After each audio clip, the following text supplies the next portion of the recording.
भाइयों welterweight division के top contenders का मानना है कि इस्लाम माचेव जो कि अभी तक लाइटवेट डिवीज़न के एक डोमिनेंट चैंपियन माने जाते हैं, उन्हें जैक डेला मेडेलिना नॉकआउट कर सकता है। भाइयों वेल्टरवेट के बड़े नाम जैसे इयन गैरी और कार्लोस ये सभी खुलकर कह रहे हैं कि इस्लाम इस बार बाउंस नहीं कर पाएंगे। इस वीडियो में हम बात करेंगे इस हाईली एंटीसिपेटेड फाइट की, इसके पीछे की पूरी कहानी, वेट क्लास ट्रांजिशन का असर और एमएमए कम्युनिटी का रिएक्शन। और भाइयों वीडियो के एंड में हम बात करेंगे एक ब्लॉकबस्टर अपडेट की। व्हाइट हाउस में यूएफसी इवेंट जिसे खुद डेना वाइट ने अनाउंस किया है और उसे हेडलाइन करने वाले हैं द नोटोरियस कॉनर मैग्रेगर। तो भाइयों वीडियो को एंड तक जरूर देखना और अगर वीडियो पसंद है तो वीडियो को लाइक कीजिए, चैनल को सब्सक्राइब कीजिए। चलिए शुरू करते हैं।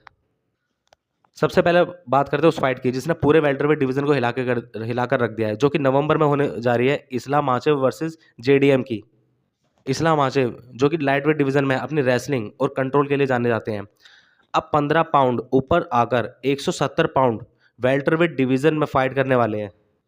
अब क्वेश्चन ये है कि क्या लाइटवेट डिवीजन का वेल्टरवेट में आना सिर्फ पावर और साइज के आगे टिक पाएगा। भाई वो जानते हैं कि वेल्टरवेट कंटेंडर्स का क्या कहना है।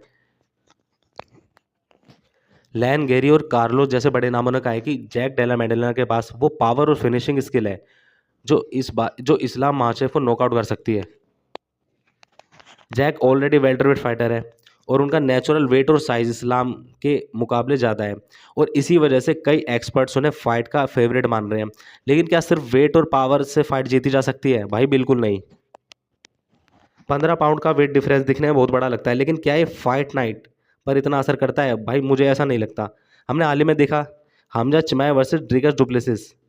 ड्रिगस फाइट नाइट पर करीब 220 पाउंड तक पहुंचे, फिर भी हमजाद ने उन्हें टेक डाउन करके ग्राउंड पर कंट्रोल किया, क्योंकि स्किल्स मायने रखती है। सिर्फ वेट से फाइट नहीं जीती जाती। टेक्निक आईक्यू, ग्रैपलिंग, कार्डियो, ये सभी फैक्टर इंपॉर्टेंट है। इस्लाम माशेफ का ग्रैपलिंग कंट्रोल वर्ल्ड क्लास है और अगर वो जैक को होल्ड कर लेते हैं तो वेट का एडवांटेज बेमतलब हो जाएगा। भाई अब बात करते हैं वेट कटिंग की। यूएफसी के लाइट वेट और वेल्टर वेट ये दोनों डिवीज़न सबसे ज़्यादा वेट कटिंग करते हैं। बहुत से light weight fighters actually middle weight body weight से कट करके लाइट वेट में आते हैं। और भाइयों जब कोई नया फाइटर किसी दूसरे वेट डिवीज़न में आता है तो उसे हमेशा अंडर एस्टिमेट किया जाता है, क्योंकि वो आउटसाइडर होता है। और उसी तरह इस्लाम को भी वेल्टर वेट के टॉप कंटेंडर्स थोड़ा हल्के में ले रहे हैं। उन्हें लगता है कि एक light weight fighter welter weight के अगेंस्ट टिक नहीं पाएगा। लेकिन अगर इस्लाम ने यहाँ पर डोमिनेट किया तो शायद हमें एक नया 2 डिवीज़न चैंपियन देखने के लिए मिलेगा। भाइयों अब चलते हैं लाइट वेट डिवीज़न की तरफ। अक्टूबर में होने वाली एक ज़बरदस्त fight, Charles Oliveira versus Rafael फिजिव।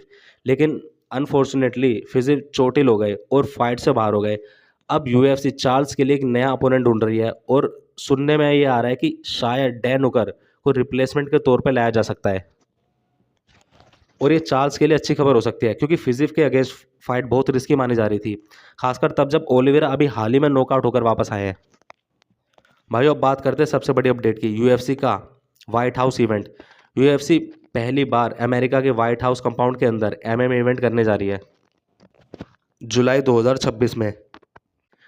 Dana white ने खुद कहा है और साथ में फाइट कार्ड का वर्चुअल प्लान भी दिखाया है, जिसमें ओक्टागोन व्हाइट हाउस के सामने होगा, बैकड्रॉप में शानदार लाइट के साथ। और इसे हेडलाइन करने वाले हैं कोई और नहीं भाइयों, the notorious Conor McGregor. Conor McGregor ने कहा अगर सब कुछ ठीक रहा तो वो इस इवेंट में माइकल चैंडलर के अगेंस्ट फाइट करेंगे। भाइयों कॉनर की फाइट न्यूज़ जब भी आती है तो पूरा इंटरनेट हिल जाता है, और अगर वो व्हाइट हाउस कार्ड को हेडलाइन करते हैं तो ये यूएफसी का सबसे बड़ा और पॉपुलर इवेंट माना जा सकता है। कॉनर मैग्रेगर के फैंस के लिए एक बहुत अच्छी न्यूज़ है, क्योंकि 2021 के बाद कॉनर ने कोई फाइट नहीं की, लेकिन अब लग रहा है कि 2026 में उनकी वापसी होगी। तो भाइयों इस वीडियो में हमने कवर किया है कि इस्लाम माशेफ की वेल्टरवेट में एंट्री, वेट ट्रांजिशन का असर, जैक डेला मेडेलिना की वार्निंग, चार्ल्स ओलिवेरा की फाइट कैंसिलेशन और कॉनर मैग्रेगर की मेगा वापसी। भाइयों आपको क्या लगता है कि क्या इस्लाम माशेफ वेल्टरवेट में डोमिनेट कर पाएंगे या जेडीएम उन्हें नॉकआउट कर देंगे? और क्या कॉनर वर्सेस चैंडलर, क्या आप एक्साइटेड हो इस फाइट को देखने के लिए? भाई नीचे कमेंट में अपनी राय जरूर दें। अगर वीडियो पसंद आए तो वीडियो को लाइक कीजिए, चैनल को सब्सक्राइब कीजिए। मिलते हैं आपको नेक्स्ट वीडियो में, तब तक के लिए बाय बाय।